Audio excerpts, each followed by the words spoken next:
BJP ने मध्य प्रदेश में 230 में से 228 सीटों पर उम्मीदवारों का ऐलान कर दिया है, लेकिन 2 सीटों पर अभी भी मंथन जारी है। ये 2 सीटें हैं गुना और विदिशा। आखिर इन सीटों को लेकर किन बातों पर सहमति नहीं बन सकी है और किन चेहरों पर पेच फंसा हुआ है, देखिए इस रिपोर्ट में।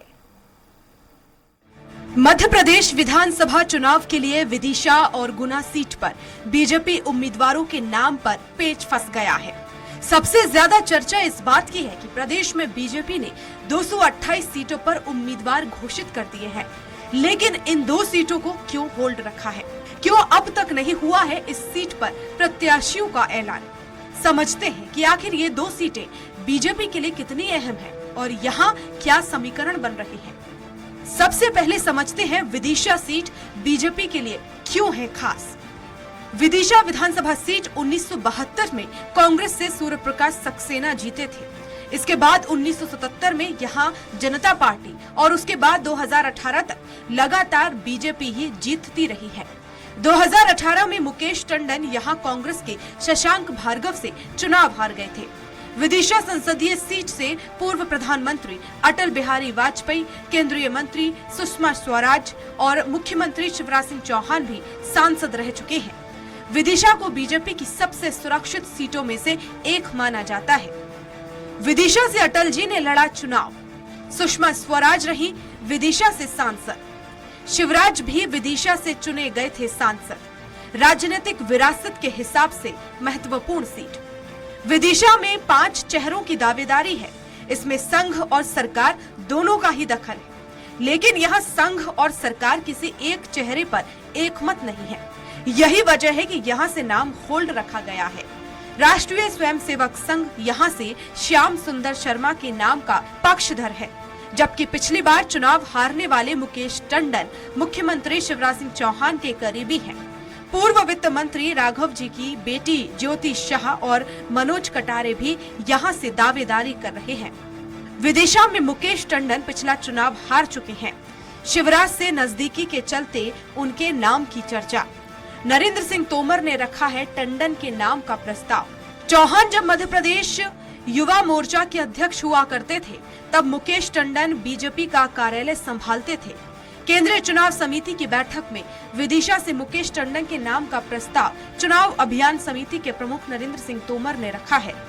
इससे ही अंदाजा लगाया जा सकता है कि टंडन की दावेदारी कितनी मजबूत है। दूसरी दावेदारी है श्याम सुंदर शर्मा की। श्याम सुंदर माने जा रहे संघ की पसंद, लंबा जमीनी राजनीतिक अनुभव, 2 दशक से संभाल रहे चुनाव संगठन की कमान। अटल जी और सुषमा स्वराज के चुनाव में संभाला था मोर्चा। संगठन मंत्री हितानंद शर्मा और प्रदेश प्रभारी मुरलीधर राव श्याम सुंदर शर्मा के नाम पर सहमत है। वजह यह है कि श्याम सुंदर बीते 3 दशक से यहाँ के हर चुनाव में संगठन की कमान संभालते रहे हैं। उन्हें संघ का भी समर्थन है। अटल बिहारी वाजपेयी को सुषमा स्वराज की उम्मीदवारी के दौरान भी श्याम सुंदर ने ही संगठन संभाला था। श्याम सुंदर के पूर्व मंत्री लक्ष्मीकांत शर्मा से काफी नजदीकी संबंध रहे हैं। वे यहाँ जिला कोऑपरेटिव बैंक के चेयरमैन भी रहे हैं। अगली दावेदारी कर रही हैं ज्योति शाह। ज्योति शाह की दावेदारी भी मजबूत। पूर्व वित्त मंत्री राघव जी की बेटी है ज्योति शाह। शमशाबाद भी थी दावेदारी। राघव जी को क्लीन चिट, इसलिए बेटी ज्योति की दावेदारी मजबूत। इसी सीट से तीसरी दावेदारी पूर्व वित्त मंत्री राघव जी की बेटी ज्योति शाह की है। ज्योति की दावेदारी शमशाबाद से भी थी, लेकिन यहाँ शिवराज के करीबी सूर्य प्रकाश मीणा की टिकट पक्की हो गई है। ऐसे में ज्योति भी अब विदिशा से दावेदारी कर रही है। इस बार दावेदारी इसलिए भी ज्यादा मजबूत है क्योंकि राघव जी के खिलाफ यौन उत्पीड़न की एफआईआर कोर्ट ने रद्द करने के आदेश दे दिए हैं। चौथी दावेदारी मनोज कटारे की। मनोज यहाँ के प्रभारी मंत्री विश्वास सारंग के करीबी बताए जाते हैं। नरोत्तम मिश्रा से भी उनके ठीक संबंध हैं। लेकिन राजनीतिक गलियारों में ये चर्चा गाहे बगाहे तेज हो जाती है कि मनोज को शिवराज पसंद नहीं करते हैं। कहा जाता है कि उन्होंने अतीत में कभी शिवराज के लिए अच्छी भाषा का उपयोग नहीं किया था, इसका उन्हें नुकसान हो सकता है। अब बात गुना सीट की। गुना सीट ग्वालियर चंबल रीजन की राजनीति की धुरी में एक महत्वपूर्ण सीट मानी जाती है। जानकार कहते हैं राजमाता, महल और सिंधिया, चाहे माधवराव रहे हों या ज्योतिरादित्य, इनका सीधा दखल इस सीट पर रहा है। गुना में सिंधिया घराने का प्रभाव। 1957 में विजयाराजे सिंधिया जनसंघ से सांसद रही। 1971 से 1984 तक माधवराव सिंधिया कांग्रेस से सांसद रहे। 1989 से 1999 तक फिर विजयाराजे सिंधिया बीजेपी से सांसद। 1999 में माधवराव सिंधिया फिर इस सीट से जीते। 2001 से 2019 तक ज्योतिरादित्य सिंधिया रहे सांसद। गुना सीट पर ज्योतिरादित्य सिंधिया का वीटो पावर लगा है। सूत्रों का कहना है कि यहां सिंधिया ने मौजूदा विधायक गोपीलाल जाटव का टिकट कंफर्म करने से इनकार कर दिया है।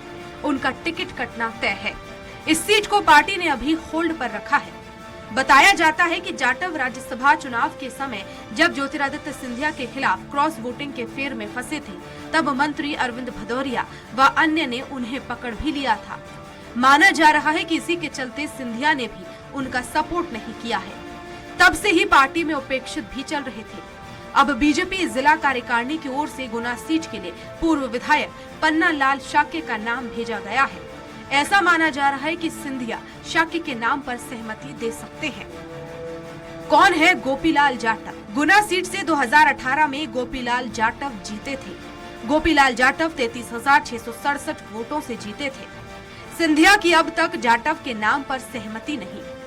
राज्यसभा में क्रॉस वोटिंग करने का है उन पर आरोप। सिंधिया की खिलाफत दावेदारी को करती है कमजोर।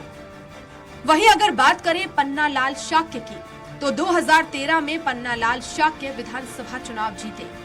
45,111 वोट से जीते थे विधानसभा चुनाव। बीजेपी जिला कार्यकारिणी ने भेजा है शाक्य का नाम। इस बार भी दावेदारी मजबूत।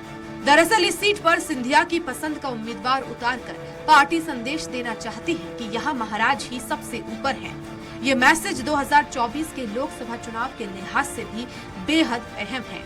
और सूत्र बताते हैं कि जाटव से सिंधिया की नाराजगी और उन पर लगे क्रॉस वोटिंग के आरोप की वजह से उनकी दावेदारी कमजोर होती दिख रही है। तो अब देखना होगा कि क्या पार्टी पन्ना लाल शाक्य के नाम पर सहमत होगी। वैसे भी विदिशा और गुना की राजनीति के केंद्र में एक तरफ शिवराज के वर्चस्व और संघ की सहमति पर मामला अटका है, तो गुना में राजघराने के दखल ने इस सीट पर प्रत्याशी के ऐलान को रोक रखा है। अब देखना दिलचस्प होगा कि पार्टी किसे इन दो सीटों पर प्रत्याशी बनाती है। Special desk, Swaraj express.